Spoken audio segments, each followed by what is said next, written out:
and power.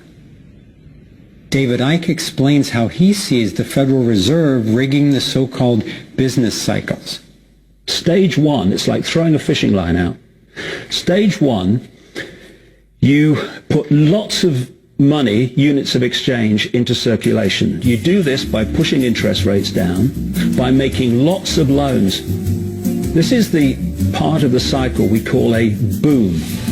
Because there's lots of units of exchange in circulation, there's lots of money changing hands. That generates lots of economic activity.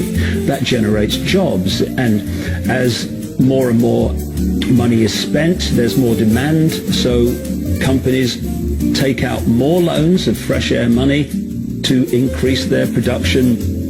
People get confident in their everyday lives. Hey, I work for this company. They've got lots of orders. It's really going great. My job's safe. I tell you what, we can have a bigger house. Then they start to change it.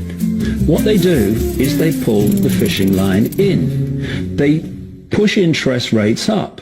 Now, fewer people, are taking out loans, and they make the criteria for having a loan from the bank stronger anyway.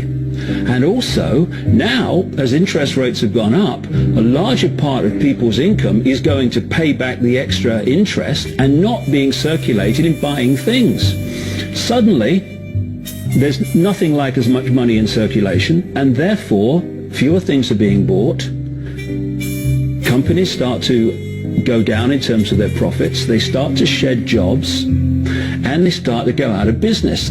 People lose their jobs. They can't pay the mortgage anymore of the big house they took out in the good times. Now what the banks are doing is starting to reel the fishing line in, because as they go bankrupt, companies and individuals, the banks get the real wealth, the property, the land, the resources that they had signed to them for lending nearly figures on a screen. Now this economic cycle of fishing line out, fishing line back, lots of units in circulation, pull them in, has been going on for centuries. And what it's done, it's stolen and accumulated the real wealth of the world in the hands of the few,